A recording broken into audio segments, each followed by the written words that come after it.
Hola, en este segundo video abordaremos los temas de enlaces, fuerzas intermoleculares y grupos funcionales, enfocándonos en las partes más importantes antes de adentrarnos en materia con la bioquímica. Los enlaces químicos se entienden como la combinación de átomos en proporciones variables, y como revisamos en el video anterior, todos los átomos poseen un núcleo compuesto de protones, neutrones y los electrones se encuentran alrededor orbitando en una zona llamada nube de electrones.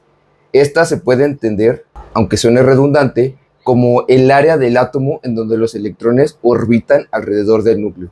Continuando en la presentación, podemos observar una definición, y es que dice que la electronegatividad es una propiedad periódica que nos indica la capacidad que posee un átomo para robar electrones de un átomo adyacente cuando forma un enlace. Ahora, este tipo de propiedades nos importan en este caso precisamente porque nos va a permitir clasificar los tipos de enlace según la diferencia de electronegatividad. Ahora, no quiero que te quedes con que la electronegatividad es el único, o bueno, la única propiedad periódica que vamos a estudiar. También nos importa una que es el carácter metálico, el cual se entiende como la capacidad que tienen los átomos para ceder electrones. Normalmente, quien tiende a mostrar ese tipo de actividad son los elementos metálicos, como el sodio, el potasio, etc. Más adelante lo vamos a ver. Muy bien. Ahora, hay que revisar también algo bien importante, y es que, por ejemplo, en este caso tengo un átomo, déjame quitar esto aquí, de sodio y un átomo de oxígeno, como en el caso anterior, bueno, en la clase anterior. ¿Por qué nos importa esto? Debemos recordar cosas importantes, fundamentales, de los números cuánticos y la configuración electrónica. Por ejemplo, para el sodio, su configuración electrónica es la siguiente: 1s2, 2s2, 2p6 y 3s1. ¿Qué significa esto? Tenemos que escribir primero los números cuánticos si queremos entender el significado de esto. Primero tenemos el número cuántico n o principal y nos indica los niveles de energía del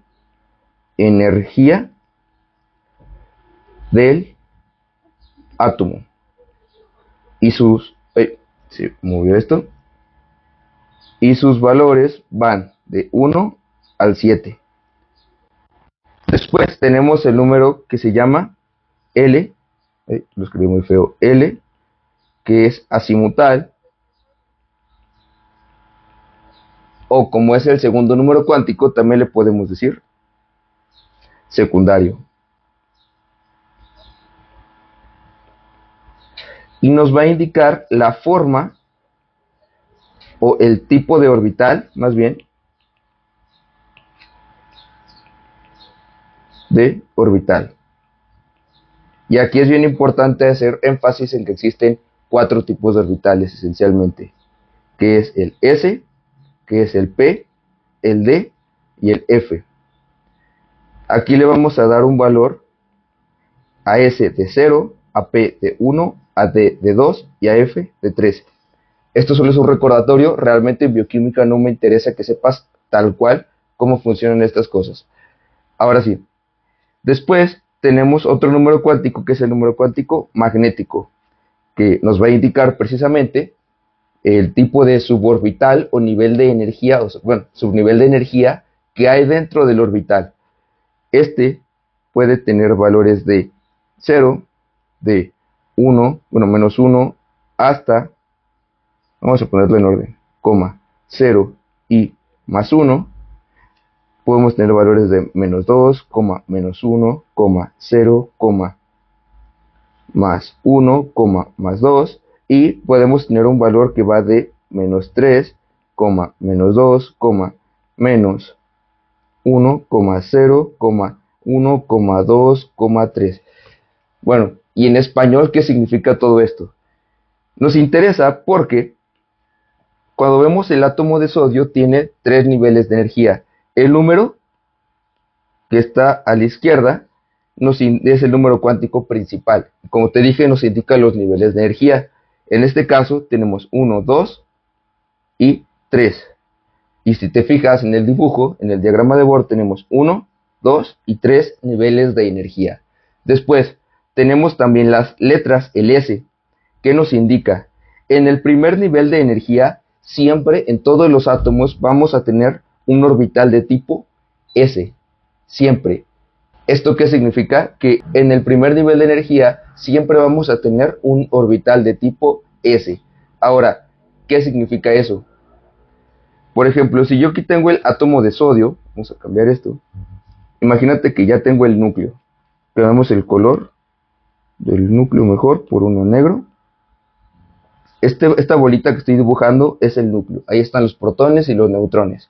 Ahora, imagínate que el orbital S es como una bolita. En ese orbital S solamente hay un subnivel de energía. ¿Qué es importante que sepas de eso? En cada subnivel de energía nos caben 2 electrones. Y en otras palabras, significa que en ese primer nivel de energía solamente puedo dibujar 2 electrones. Eso es lo que nos indica en el diagrama de Bohr que estás viendo aquí abajo. Después tenemos el nivel de energía 2, que si te fijas es 2S2 y luego 2P6. En el nivel de energía 2 tenemos un orbital tipo S, que te digo es una bolita. Imagínate, pero una bolita más grande. Aquí no se ve más grande, déjala dibujo bien. Ahí está. Muy bien. Aquí tenemos la bolita más grande. Ahora, si recuerdas, te dije que el número cuántico azimutal o secundario nos estaba diciendo el tipo de orbital y era SPTF. Ahora, ya que tenemos el S del nivel de energía 2, y como te dije anteriormente, solamente le caben 2 electrones. Lo que sucede en el diagrama de Bohr es que no es muy útil o conveniente cuando queremos hablar ya de cómo realmente se ven los orbitales. Resulta que cuando tenemos átomos y tenemos diferentes tipos de suborbitales o niveles de energía, pasa algo bien curioso, y es que se puede decir que se mezclan los orbitales y adquieren una forma bastante rara. Entonces, yo fácilmente podría decirte que aquí en este segundo nivel de energía tengo una bolita que me está indicando en este caso que tengo el nivel de energía 2 y el subnivel S. Y después tengo también en el segundo nivel de energía el subnivel de energía P, bueno, el tipo de suborbital P, y este a su vez tiene 3 formas. Por ejemplo, imagínate que es un moñito que está en diagonal a la derecha y a la izquierda y luego está vertical. Eso es lo que significa esta P. Ahora, ¿por qué nos importa esa P? Te dije que en cada subnivel de energía caben 2 electrones. Y si te puedes fijar, en el 2S tengo 2 electrones. Ahora, en el 2P te dije que cada uno representa un moñito que está está oblicuo, que está viendo hacia la izquierda, uno que está viendo hacia la derecha y vamos a ponerlo ahora horizontal. Tengo 3 subniveles de energía. A cada subnivel de energía le caben 2 electrones. Entonces tengo 2, 4 y, muy bien, 6 electrones. Eso es lo único que debes de recordar. El 2p significa que en el segundo nivel de energía tengo un orbital p y este tiene 3 suborbitales. Uno que es un moñito hacia la izquierda, otro que es un moñito hacia la derecha y otro que es un moñito que está horizontal. ¿Qué debes recordar de todo esto? Que a cada suborbital le caben 2 electrones. Y si tú haces la suma, en el segundo nivel de energía yo tengo 2, 4, 6, 8 electrones. ¿Por qué debes de recordar todo esto? Resulta que, como te dije anteriormente, los orbitales se mezclan. Entonces, si tú quisieras realizar una simulación de cómo se ve precisamente la combinación de todos los orbitales, te voy a dejar en pantalla también una imagen que lo representa bastante bien. Yo podría tener también algo así como lo que estoy dibujando aquí en la pantalla. Si te fijas, es un mundo de orbitales y se ve bastante feo, no es nada intuitivo. Entonces, para facilitarnos la vida, lo que vamos a decir nada más es que en el segundo nivel de energía yo tengo 2 y 6, 8 electrones. Entonces los voy a representar 1, 2, 3, 4, 5, 6, 7 y 8. Si te fijas, es lo que se muestra en el dibujo. Primer nivel, 2 electrones. Segundo nivel, 1, 2, 3, 4, 5, 6, 7, 8. Por esto es importante conocer los conceptos de química. Después de eso tenemos el nivel 3, que si te fijas, tiene solamente un orbital tipo S. Eso significa que es un círculo, una pelotita, en donde solamente tengo, como aquí se señala, un electrón. ¿Por qué esto es importante? Como te mencioné anteriormente, los átomos, como en este caso de sodio, van a querer ser estables y para lograrlo necesitan tener o cumplir la ley del octeto. Esto significa que deben tener 8 electrones en su último nivel de energía. Lo que pasa aquí en el sodio es que solamente tengo un electrón en el nivel 3. Entonces es más favorable o más fácil para el átomo ceder ese único electrón y quedarse con los 8 electrones que tiene en el segundo nivel de energía. Por eso, cuando tú observas el átomo de sodio, y lo vas a ver más adelante en la carrera, tiene una carga positiva. En este caso ya no es un átomo de sodio, es un ion sodio. En el caso del oxígeno, volvemos con la configuración electrónica. Tiene la configuración 1s2, 2s2 y 2p4. ¿Qué significa esto? En el primer nivel de energía, otra vez, solamente tiene una bolita. Y te dije que en el S solamente caben 2 electrones. Ahora, cuando estoy en el segundo nivel de energía, otra vez tengo, me cambio al rojo, 2s2 y luego tengo 2p4. Me vuelvo a hacer la P, que me quedó bastante fea. 2p4.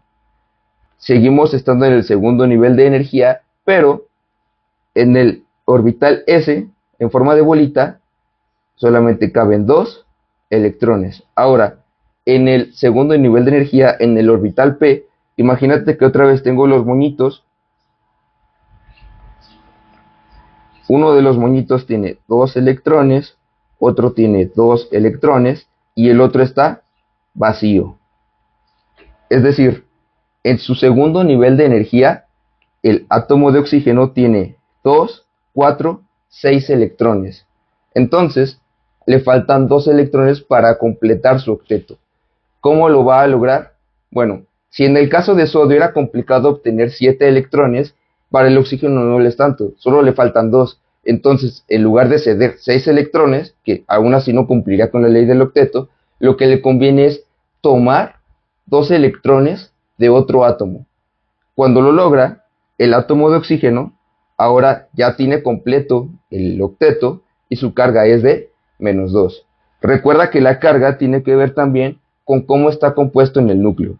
El núcleo del átomo de sodio tiene 11 protones y normalmente antes de ceder ese único electrón también tiene 11 electrones, pero lo pierde y ahora cambia a 10, por eso tiene la carga de +1.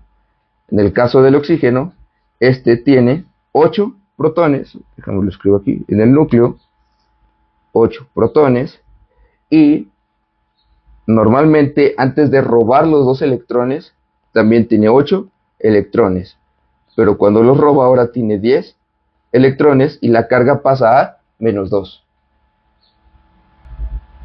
La idea de esta explicación es que entiendas la complejidad que existe entre este tipo de interacciones y logres crear una especie de mapa dentro de tu mente cada vez que tú veas un átomo o una molécula interactuando con otra. Si quieres profundizar más en estos temas, aquí en la descripción está el link de todos los artículos que realicé, que son una especie de resúmenes sobre química de bachillerato, y puedes buscar específicamente el artículo de enlaces y fuerzas intermoleculares. Ahí profundizo más sobre el tema. También tengo un apartado o un artículo que habla sobre configuración electrónica y números cuánticos.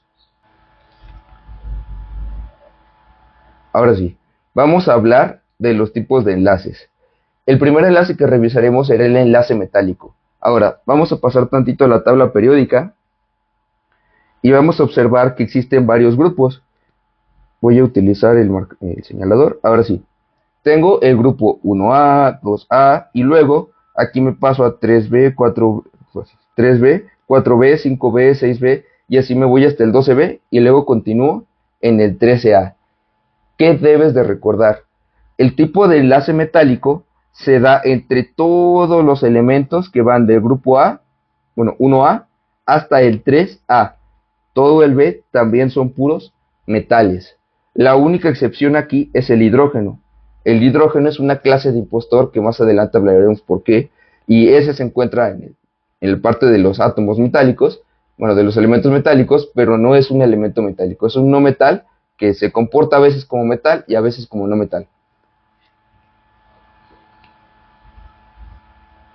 Regresando a la diapositiva, puedes observar esta ilustración que hice, precisamente está en los artículos, en donde hay cargas positivas con cargas negativas rodeándolo. Esto es una representación vaga, pero bueno, me gusta bastante, sobre el enlace metálico. ¿Qué sucede? Resulta que el enlace metálico, como te dije anteriormente, se da entre metales, y algo que debes de recordar es que no tiene diferencia de electronegatividad. Aquí los átomos neutros del metal se van a unir estrechamente entre sí y al ser estables van a dejar que sus electrones fluyan y sean libres, por así decirlo. Cuando doy clases me gusta entenderlo o explicarlo de la siguiente forma. Imagina que estás en un vecindario donde hay puros señores como Ned Flanders, de Los Simpson, en donde son puras personas que son buenas, por así decirlo, no roban, no hacen nada que vaya a dañar a la comunidad. Entonces, digamos que el átomo metálico, al ver que está en un lugar seguro, va a estar bastante unido con los otros átomos que están a su alrededor. Y al saber que no está en peligro y ser estable, lo que va a hacer también es esos electrones que tiene en su capa de valencia, los va a dejar libres. No es que ya no tenga los electrones, simplemente que ahora pueden nadar alrededor de todos los átomos neutros del metal. Es decir, los átomos, aunque aquí se vea positivo, nunca son iones, siempre son átomos neutros, son estables. Y algo que debes de recordar es que este mar de electrones es uno de los fundamentos que nos permite explicar por qué los metales pueden conducir la electricidad y el calor. Pero bueno, no nos adentraremos en los pormenores de este tipo de enlaces, puesto que no es algo que se revise frecuentemente en la literatura de bioquímica. El siguiente tipo de enlace es el enlace covalente. Este se va a dar entre elementos de átomos no metálicos o no metales. Y existen tres tipos. Vamos a revisarlo más adelante, pero para empezar está el enlace covalente no polar. Tenemos el enlace covalente polar y el enlace covalente coordinado, que también se le puede decir dativo. Un concepto en el que debemos aterrizar es el de polaridad. La polaridad se entiende como la distribución desigual de electrones dentro de una molécula, lo que deriva en una diferencia de cargas. La polaridad está dada por la electronegatividad que poseen los diferentes elementos. Por ejemplo, en esta molécula tenemos un átomo de cloro unido a un átomo de hidrógeno. El átomo de cloro es muchísimo más electronegativo que el átomo de hidrógeno. Sin embargo, como te dije anteriormente, el hidrógeno es un no metal y el cloro también es un no metal. Entonces, el tipo de enlace será covalente. Lo que sucede es que el cloro, al ser tan electronegativo, roba o acerca hacia sí mismo los electrones, mucho más de lo que lo puede hacer el átomo de hidrógeno. Por ejemplo, normalmente para describirlo se pone como cloro y vamos a escribir también sus electrones de valencia, que tiene 1, 2, 3, 4, 5, 6 y 7. Y el hidrógeno del otro lado, que solamente vamos a escribir electrón de otro color. Lo que va a pasar aquí es que el átomo de cloro va a jalar el electrón que tiene el átomo de hidrógeno. Ahora, lo va a jalar fuerte, pero no tanto, haciendo que el hidrógeno piense que están compartiendo, que técnicamente sí lo están haciendo. Entonces, como se escribe en la literatura, es el átomo de hidrógeno está formando un enlace y se escribe de esta forma con una flechita apuntando hacia el cloro. Y ya ahora sí puedo escribir el cloro. 1, 2, 3, 4, 5, 6. Recuerda que cuando tienes una línea entre dos átomos que están enlazados, esa línea significa que hay dos electrones, 1 y 2. ¿Y por qué se pone la flecha apuntando hacia el átomo de cloro? Porque estás indicando que el cloro está jalando a los electrones del hidrógeno. Esto deriva en algo bastante curioso. Resulta que el cloro, en su núcleo, como te mencioné en el video pasado, tiene 17 protones. Así que cuando es un átomo neutro, también tiene 17 electrones. El átomo de hidrógeno en su núcleo solo posee un protón y tiene un solo electrón también. Como el átomo de cloro es tan fuerte, va a jalar el electrón del hidrógeno, pero no se lo va a robar completamente, se lo roba parcialmente. Entonces, teóricamente, el átomo de cloro sigue teniendo 17 protones y 17 electrones, y el átomo de hidrógeno sigue teniendo un protón y ahora 2 electrones, entonces ya completaron el octeto los dos. ¿Qué sucede aquí? Como el átomo de cloro no le robó completamente el electrón al hidrógeno, solamente se va a crear una carga parcial. Este fenómeno se conoce como densidad electrónica, en donde el átomo de cloro, vamos a dibujarlo acá, digamos que está como en una nube con todos los electrones y el átomo de hidrógeno está poquito afuera de esa nube. Entonces, esto se va a entender como que hay una mayor densidad de electrones del lado del átomo de cloro respecto al de hidrógeno. Esto deriva en que del lado en donde se encuentra el átomo de cloro hay una carga parcial negativa que se escribe como delta negativo. Y del lado del hidrógeno, como técnicamente o teóricamente perdió parcialmente una carga negativa y solo tiene un protón, va a ser una carga parcial positiva. Entonces, el primer tipo de enlace covalente que veremos será el no polar.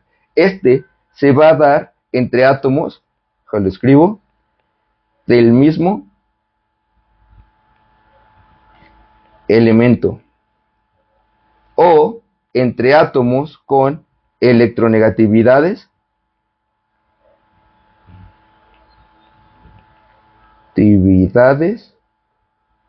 similares. Por ejemplo, el átomo de carbono, cuando se enlaza con otro átomo de carbono, está formando un enlace covalente no polar. Podemos tener otro ejemplo que es el enlace carbono-hidrógeno y así irnos con un montón.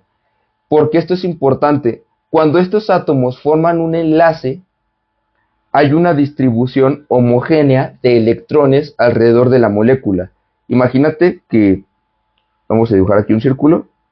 Este círculo representa la molécula y tengo los elementos X y el elemento Y que formaron el enlace.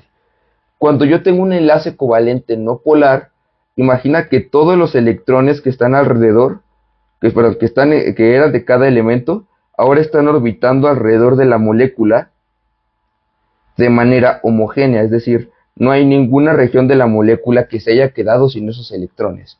Esto le confiere una estabilidad superior a la de otro tipo de enlaces que vamos a ver a continuación. Prácticamente todas las moléculas que estudiaremos en las rutas metabólicas tienen este tipo de enlaces. Si te puedes dar cuenta, la glucosa son puros enlaces de carbono, carbono, carbono. En específico son 6 enlaces de carbono. Sí, son 6. Está. Y ese tipo de enlaces son los que se rompen también porque son los que almacenan la mayor cantidad de energía. Entonces, este tipo de enlaces nos importan porque cumplen funciones estructurales y de almacenamiento de energía. El siguiente ejemplo o el siguiente tipo de enlace es el enlace covalente polar. Aquí se pone interesante y hay un ejemplo que me gusta hacer siempre que doy este tipo de enlaces. Bueno, que explico este tipo de enlaces. Hablábamos del oxígeno y el hidrógeno anteriormente. El oxígeno, como te dije, tiene dos niveles de energía. El nivel 1S2 y el segundo que es 2S2 y 2P6. ¿Qué debes de recordar? Si ya no quieres, no te aprendas la configuración, pero debes saber que el oxígeno posee 8 protones y 8 electrones. Y en su segundo nivel de energía tiene 6 electrones. Es decir, le hacen falta 2 electrones para completar su octeto. En cambio, el hidrógeno tiene un protón y un electrón. Esto nos importa por lo siguiente: el oxígeno es un átomo bastante electronegativo, es decir, va a atraer fuertemente los electrones del otro átomo. El hidrógeno te dije que a veces se comporta como metal y a veces como no metal, es decir, a veces cede electrones y a veces puede atraer electrones. ¿Qué pasa en este caso? El hidrógeno es muchísimo más débil que el oxígeno, entonces le va a ceder sus electrones al oxígeno. Pero como ambos elementos son no metales y su diferencia de electronegatividad no es tan grande, lo que va a pasar es que el oxígeno va a atraer fuertemente pero parcialmente los electrones del hidrógeno. ¿Cómo lo puedes entender de otra forma? Normalmente cuando doy esta clase me gusta estar con los alumnos y preguntarles si alguna vez han tenido pareja. Esto lo hago porque normalmente cuando tienes una pareja le sueles prestar tu sudadera y bueno, tu novia en este caso sabe que esa sudadera ya no es tuya, aunque tú en el fondo piensas que sí. Imagínate que tu novia es el átomo de oxígeno y tú eres el átomo de hidrógeno. El átomo de hidrógeno le presta la sudadera al oxígeno y dice, ah, está ahí con el oxígeno, está ahí con mi novia y está segura. Sin embargo, el oxígeno sabe que esa sudadera, es decir, el electrón, ya no le pertenece al hidrógeno. Digamos que se lo robó parcialmente. Entonces, también cuando escribimos la molécula, es correcto escribirlo de la siguiente forma: oxígeno, hidrógeno, hidrógeno. Y cada hidrógeno se escribe como una flechita apuntando hacia el oxígeno, indicando que es el enlace covalente polar. Ok, estas flechitas nos están indicando que el átomo de hidrógeno le cedió parcialmente o que los electrones se están yendo más hacia el oxígeno. Esto va a ocasionar algo bastante característico.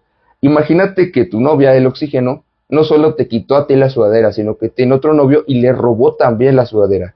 Entonces, ahora tiene dos cargas, tiene dos sudaderas que tiene que estar llevando todo el día. En el caso del oxígeno, robó dos electrones parcialmente. Te dije que cuando tenemos cargas parciales se representan con la letra griega delta y se le pone delta negativo, que significa que tiene dos cargas parciales negativas, porque a cada átomo de hidrógeno le robó parcialmente un electrón. Ahora, cada átomo de hidrógeno perdió parcialmente el electrón y cada uno se va a representar como con una carga parcial positiva. Además, este tipo de enlaces son importantes en todas las biomoléculas, por ejemplo, carbohidratos, lípidos, proteínas, ácidos nucleicos, y la diferencia de electronegatividad que tiene cada átomo pueda establecer también qué grupo funcional está presente en cada molécula. Esto le va a dar sus propiedades específicas y características. Finalmente, pasaremos al enlace coordinado o dativo. Este es bastante importante porque nos va a permitir formar estructuras entre átomos, entre moléculas que ya son estables y átomos que no lo son. Por ejemplo, tenemos el caso del HN3, también conocido como amoníaco, que va a interactuar con un protón, es decir, un átomo de hidrógeno que en su núcleo tiene un protón, pero ya no tiene el electrón que tiene normalmente el átomo de hidrógeno. Por eso se le conoce como protón únicamente. ¿Qué sucede? Los átomos de hidrógeno, para ser estables, solo necesitan dos electrones alrededor de su último nivel. en su última capa de energía, o la única.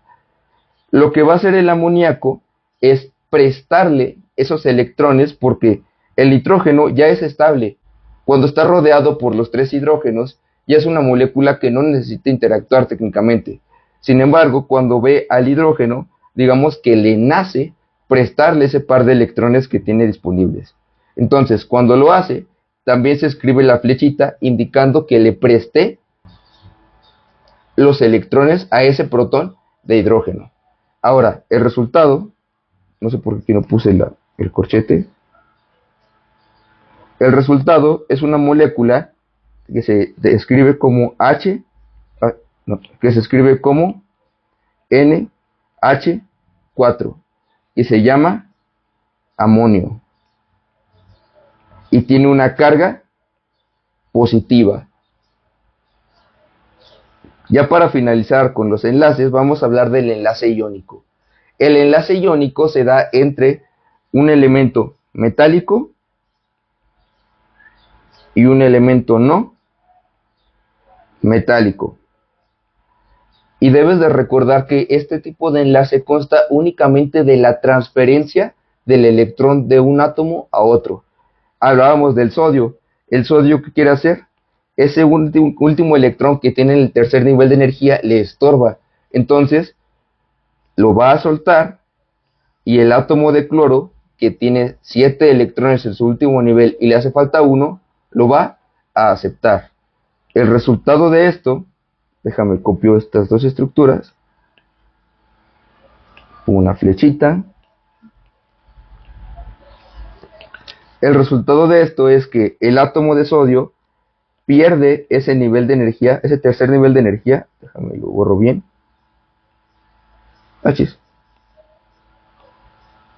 Bueno, está estorbando. Déjame lo escribo otra vez. 1, 2, 1, 2, 3, 4, 6, 7, 8. Ahora sí, se dio ese electrón y perdió su tercer nivel de energía. Cuando hizo eso, el átomo de cloro aprovechó y tomó ese electrón. Entonces, el átomo de sodio ahora tiene una carga positiva y el átomo de cloro ahora tiene una carga negativa y cambian su nombre a ion sodio y a ion cloro. Recuerda que el átomo de sodio, como es positivo, se llama catión y el átomo de cloro, como es negativo, se llama anión. Una vez que describimos los tipos de enlaces, es conveniente preguntarnos qué sucede después. Bueno, el siguiente tema se denomina fuerzas intermoleculares porque sucede una vez que ya se formó la molécula, es decir, cuando ya se formó el enlace metálico, el enlace covalente o el enlace iónico. Vamos a comenzar con uno de mis favoritos, que son los puentes de hidrógeno. Los puentes de hidrógeno, como su nombre lo indica, bueno, también le puede decir enlace de hidrógeno, se da entre átomos de hidrógeno y otros 3 tipos de átomos. Puede ser con un oxígeno, con nitrógeno o con flúor. Por ejemplo, en el oxígeno lo podemos observar. Por ejemplo, en el oxígeno lo podemos observar en las moléculas de agua. Por ejemplo, si yo escribo H, O, H, escribo una molécula de agua, vamos a copiar esto varias veces. Yo tengo la siguiente distribución.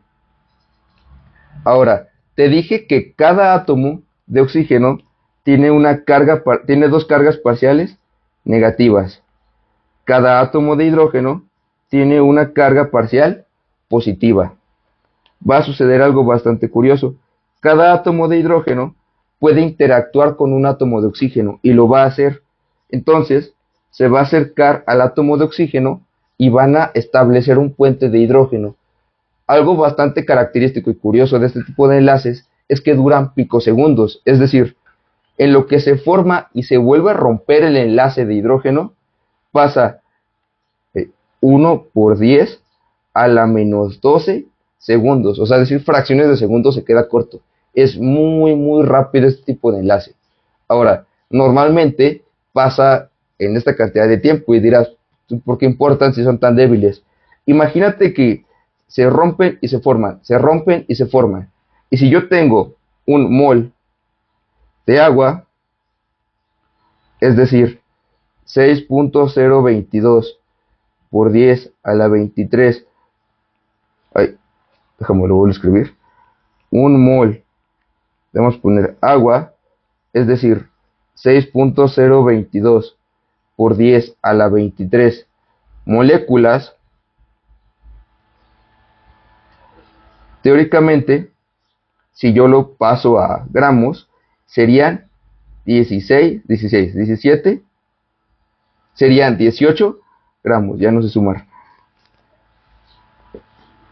Que si lo queremos convertir, podría ser también 18, se movió esto, serían 18, ahora sí, ya, ahora sí, 18 mililitros, no es nada. Imagínate que tienes esta cantidad de moléculas que están formando enlaces de hidrógeno constantemente, es decir, se rompe, se forma, se rompe y se forma. Aquí con 3 moléculas pues no se ve tanto. Imagínate que son 6.022 por 10 a la 23 moléculas en 18 mililitros de agua. Son bastantes enlaces los que se rompen y se forman. Por eso es que el agua tiene un punto de ebullición tan alto. Tienes que llegar a 100 grados Celsius para poder romper completamente todos los enlaces, que no se vuelva a formar un enlace y ahora sí el agua se evapore. Este tipo de enlaces además los podemos encontrar en estructuras como proteínas o en la glucosa, por ejemplo.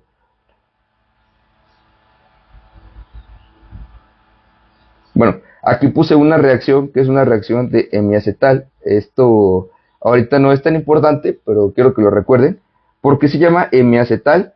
Vamos a describirlo más adelante, pero lo que me importa es que sepas que cuando tengo la molécula de glucosa completamente formada, yo voy a tener los OHs. Aquí se indica de una manera un poquito rara, pero prácticamente todos los OHs están apuntando hacia afuera, hacia donde está el agua.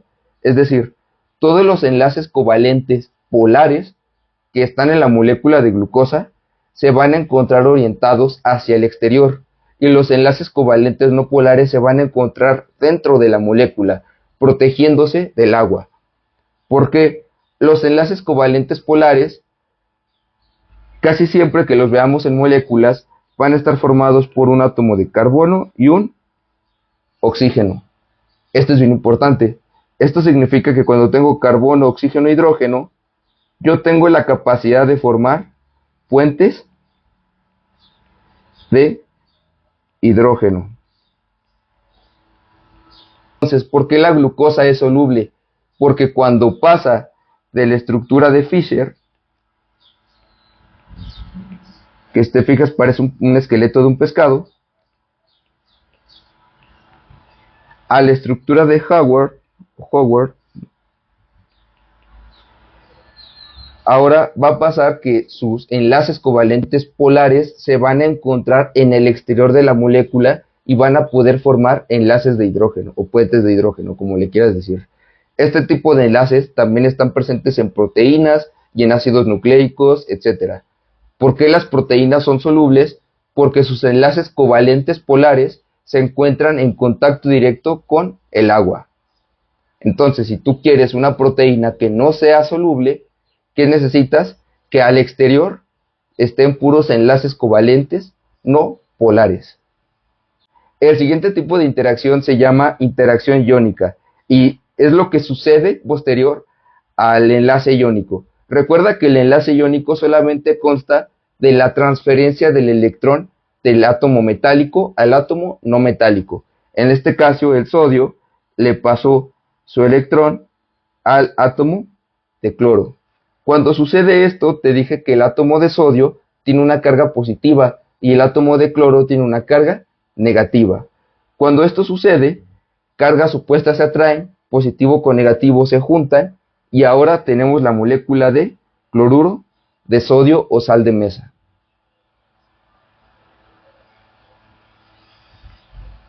Muy bien. El siguiente tipo de interacción molecular son las fuerzas de Van der Waals. Son 3, la dipolo-dipolo, dipolo inducido y mi favorita, las fuerzas de dispersión de London. La interacción dipolo-dipolo sucede entre dos moléculas que son polares. Vamos a escribirlo. dos moléculas que son polares, con una carga parcial negativa y una carga parcial positiva. Lo que va a suceder, que de hecho por eso se llama dipolo-dipolo, es que la carga parcial negativa va a estar orientada hacia un lado en una molécula y la carga parcial positiva hacia el otro. Porque esto es importante porque van a interactuar entre sus cargas opuestas y se van a atraer para juntarse. Esto es una interacción que depende del tipo de molécula, puede durar más o menos tiempo. Imagina que es cuando sales de la facultad, ya estás cansado, pero todavía tienes energía. Fue una semana pesada de exámenes y tu amiga o tu amigo te invitan a una fiesta. Tú accedes a ir y sabes que vas a divertirte y dices, bueno, no batallaron porque ya eras un dipolo, ya estabas dispuesto a interactuar con la otra molécula. En el otro ejemplo es el del dipolo inducido.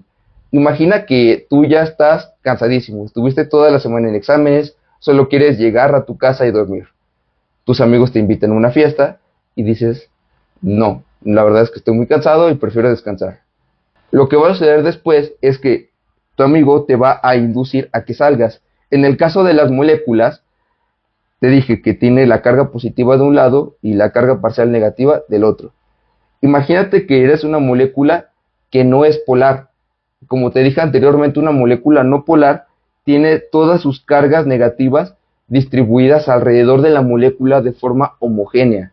Es decir, toda la parte de la molécula es negativa por fuera y es positiva por dentro, así que no tiene polaridad.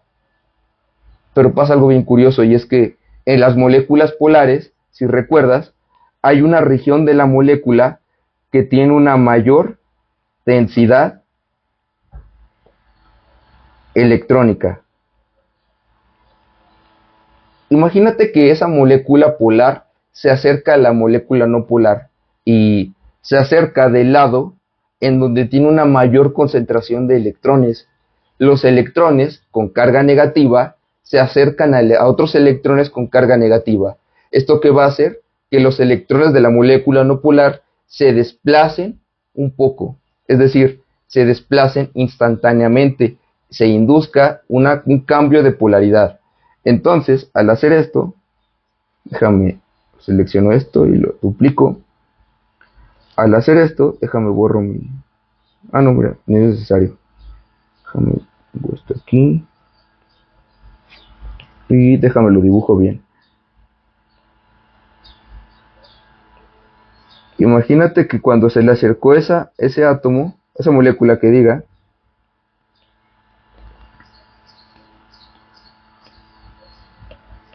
ahí está.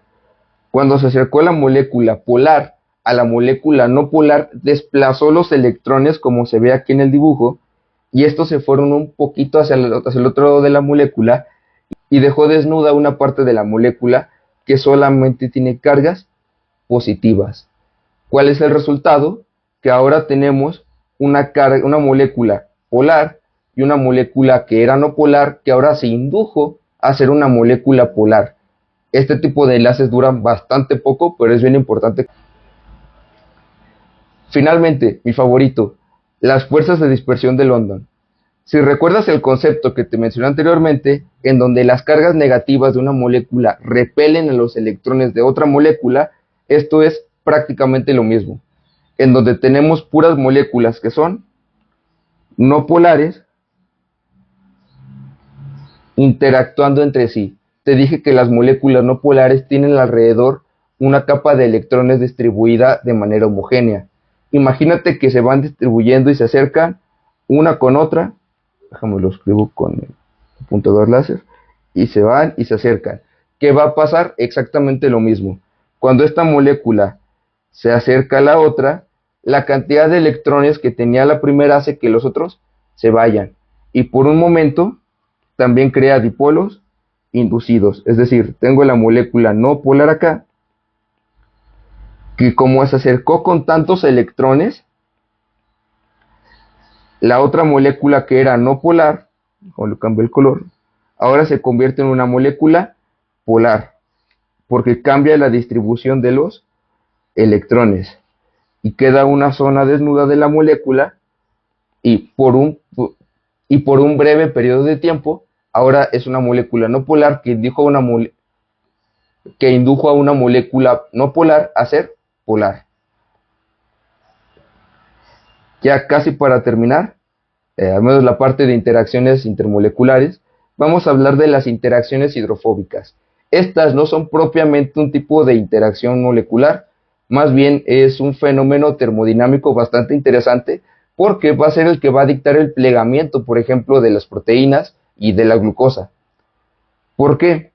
Resulta que cuando yo tengo proteínas, vamos aquí a la imagen, y las estoy sintetizando en el ribosoma, estas proteínas salen en forma de una cadena de polipéptidos que tienen aminoácidos que son polares y no polares. Entonces vamos a escribirlo con un lápiz aquí. Vamos a ponerle un color que te gusta, verde. Entonces tengo moléculas polares, bueno, átomos o secuencias polares, secuencias no polares, no polares, polares, polar, polar, polar, polar, y luego lo no polar. Aquí viene lo interesante.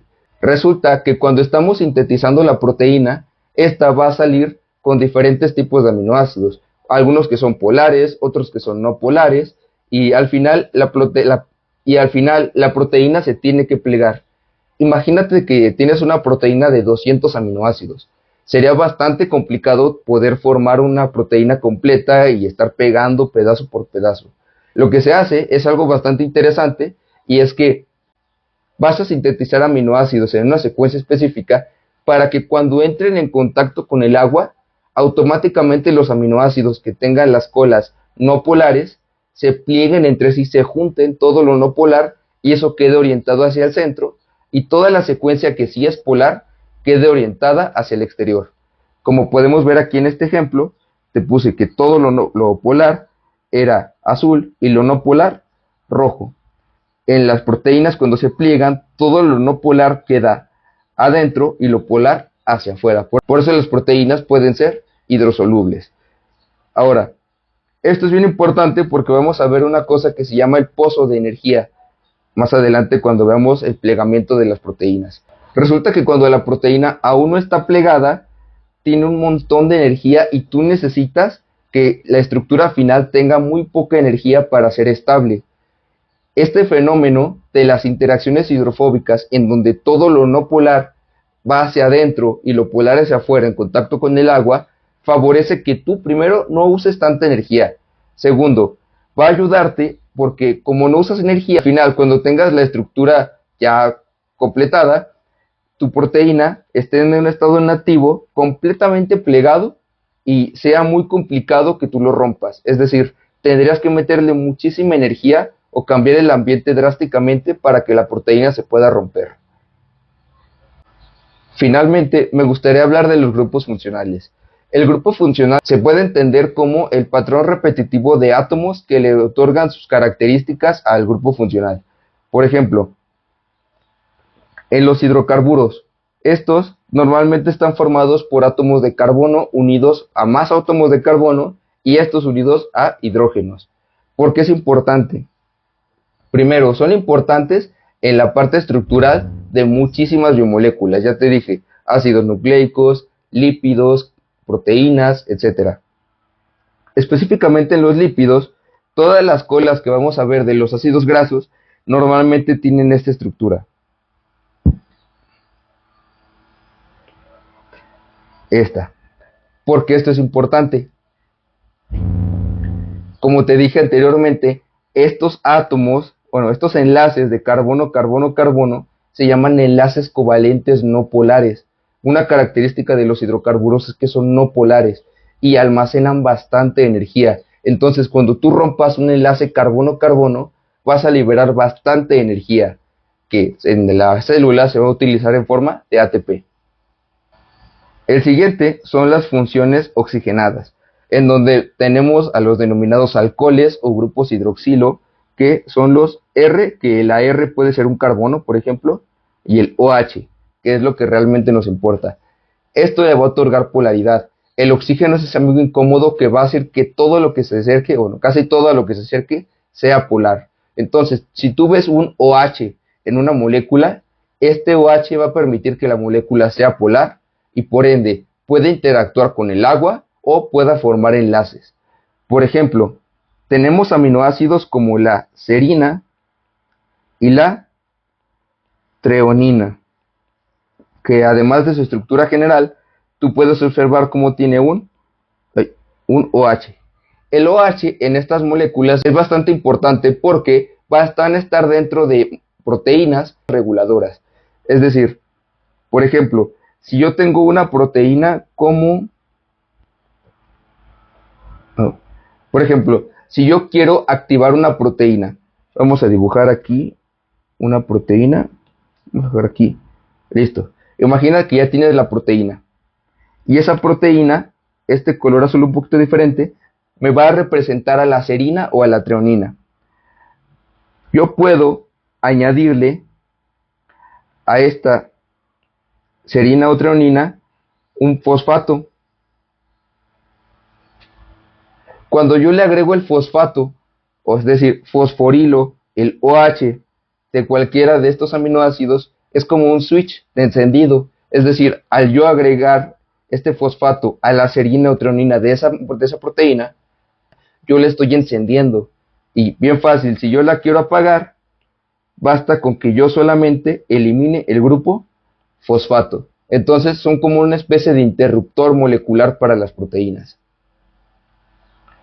Posteriormente tenemos otro tipo de funciones oxigenadas que son los fenoles. Recuerda en química orgánica que tienes también una estructura llamada benceno. Que digo, aquí se ve en la estructura que son puros carbonos. Déjame lo escribo bien. Puros carbonos que forman un anillo y hay varios dobles enlaces entre los carbonos. Cuando a ese benceno yo le pego un grupo OH, ahora cambia de nombre y se llama fenol. Hay un aminoácido también bastante importante que tiene un grupo fenol, o que es un fenol como tal. Este es el aminoácido tirosina, el cual es precursor de hormonas importantes como la T3 y la T4. Finalmente, tenemos otro fenol que es la vitamina E, o sea, el tocoferol. Este es bien importante porque va a actuar en nuestras membranas lipídicas con una función antioxidante. Ahora sí, los éteres es bien importante que los recuerdes porque van a ser enlaces de, bueno, aquí se pone como una R, pero puede ser carbono, carbono y un oxígeno en medio. Y lo más importante que debes de recordar es que no pueden formar puentes de hidrógeno.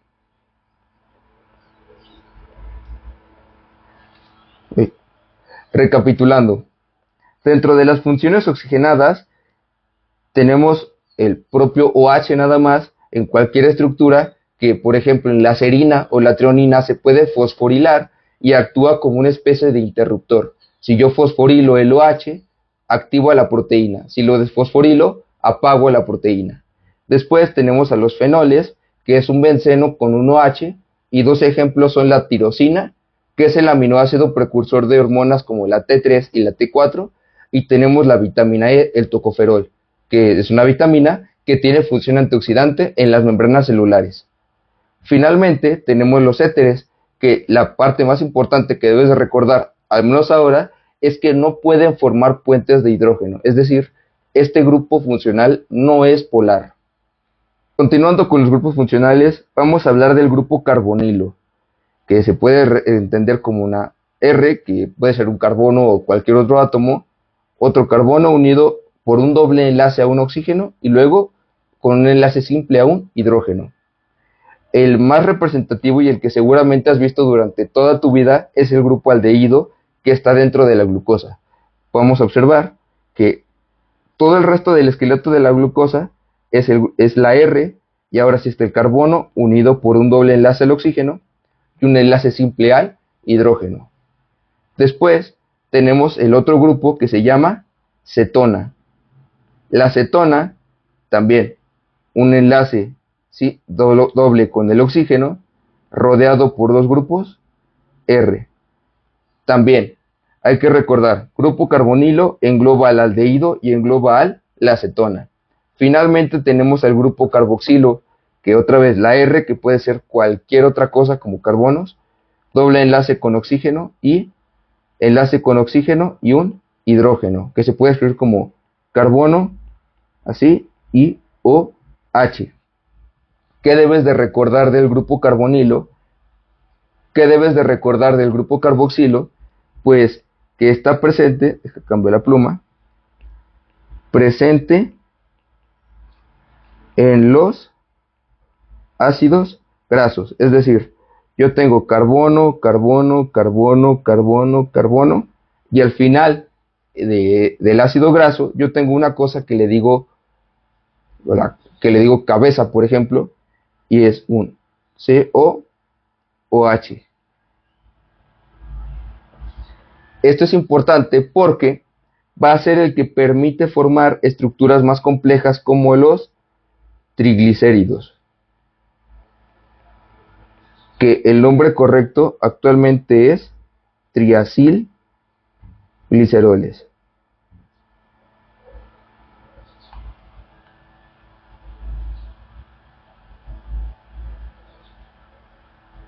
Y antes de que se me olvide, algo bien importante que debes de recordar de este grupo carboxilo es que también es un ácido débil.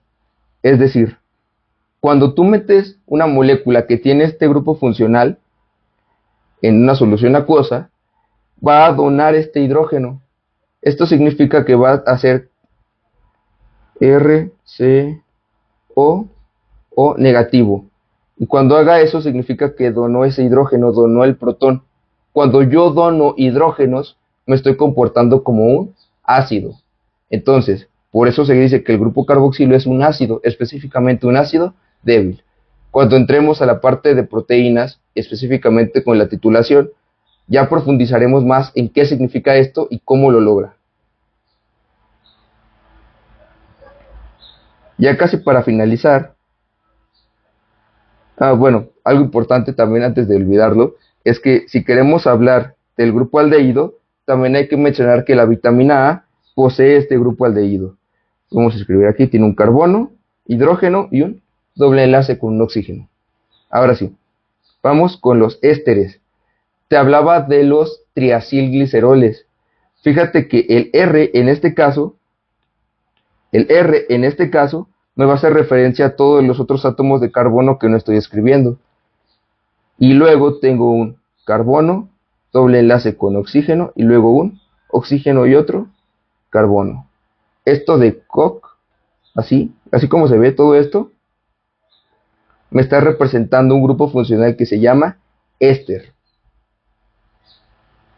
Y es bien importante que recuerdes que están presentes en dos estructuras: triacilgliceroles y fosfolípidos. Como puedes observar, las biomoléculas son una combinación de varios grupos funcionales. Es decir, los carbohidratos tienen, primero, hidrocarburos, tienen funciones oxigenadas como el OH, y además tienen grupos aldehídos. Entonces, no te cases con la idea de que una biomolécula solo tiene un grupo funcional. Puede tener varios. De hecho, es una regla que casi todos tienen varios grupos. Los aminoácidos tienen un grupo amino y tienen un grupo carboxilo. Además, tienen un hidrógeno con un carbono que también es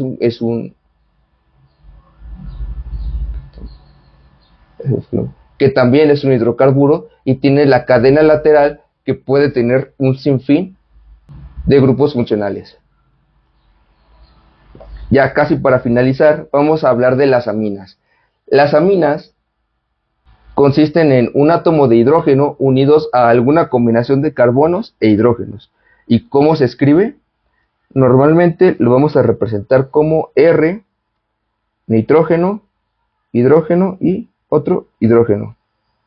Y ponemos estos dos puntitos que significan que tiene dos electrones libres. Ahora, debes de recordar que las aminas se pueden clasificar en tres tipos: las primarias,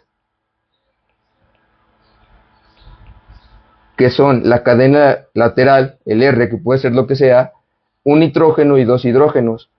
Puedo tener RN unido a un hidrógeno y a otro átomo que puede ser lo que quieras. Es decir, esta es una amina secundaria. ¿Cómo la identificas? El R, que otra vez puede ser lo que sea, un átomo de carbono, oxígeno, lo que se te antoje. El nitrógeno, y cuando está unido solamente a un hidrógeno y luego a una R', que también puede ser cualquier átomo, yo te estoy hablando de una amina secundaria. Finalmente, cuando tengo la R, N, y está unido a otros dos átomos que no sean hidrógeno, yo estoy hablando de una amina terciaria. Los aminoácidos presentan este tipo de grupos funcionales para formar enlaces que se llaman amida. Y muchos neurotransmisores como la dopamina, adrenalina, la histamina o la serotonina son aminas. Lo vamos a ver más adelante en fisiología. Finalmente tenemos, antes de que se me olvide, a las amidas, que la estructura es algo similar, sin embargo, aquí cambia que el nitrógeno está unido a un carbono ya dentro de la estructura general. Por ejemplo, se escribe como R, ¿sí?, carbono, y el carbono va a estar unido por un doble enlace a un oxígeno. Y ahora sí, escribo el N, H, H. Cuando yo tengo esta estructura general, estoy hablando de una amida primaria. Ahora, puedo tener amidas secundarias y terciarias también. ¿Qué es lo que va a cambiar? Déjame lo copio dos veces. Lo único que va a cambiar es si está unido o no a los hidrógenos, igual que con las aminas. Por ejemplo, si aquí estoy unido a un hidrógeno y a otra cosa, ya es una amida secundaria. Si estoy unido a otros dos elementos que no sean hidrógeno, es una amida terciaria.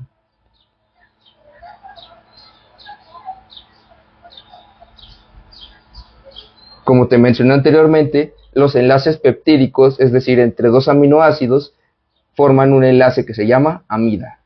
O bueno, forman una amida. Ya para finalizar, vamos a hablar del último, bueno, de los últimos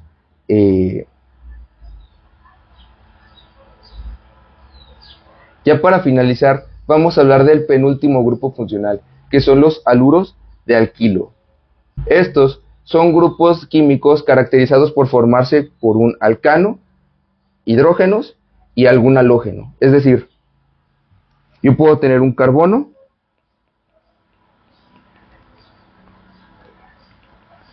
unido a otro carbono. Acuérdate, yo tengo varios tipos de enlace carbono-carbono. Antes de adentrarnos, cuando es un carbono-carbono se llama alcano. Cuando es carbono doble enlace carbono se llama alqueno. Y cuando tengo un carbono-carbono por triple enlace se llama alquino. Si quieres revisar eso, también tengo en el enlace que te dejé de los artículos algo sobre química orgánica y específicamente hablo de la hibridación del carbono y qué significa todo esto. Bien, resulta que cuando yo tengo este enlace carbono-carbono, por ejemplo, está con hidrógeno y con hidrógeno, normalmente esto es un alcano, la estructura de acá. Pero si yo sustituyo uno de los hidrógenos por un halógeno, que puede ser en este caso un átomo de flúor, un átomo de cloro, un átomo de bromo o un átomo de yodo, el grupo funcional ya no es alcano, ahora se llama haluro de alquilo. Realmente vamos a ver este tipo de grupos funcionales en poquitas hormonas como la T3 y la T4. El siguiente grupo funcional es el tiol. Este básicamente se caracteriza por ser un átomo de carbono unido a un átomo de azufre y un hidrógeno. Y algo que debemos de recordar de este tipo de grupos funcionales es un ejemplo que es la cisteína. Que déjame dibujo nada más la estructura, que es SH, lo dijo bonito, CH.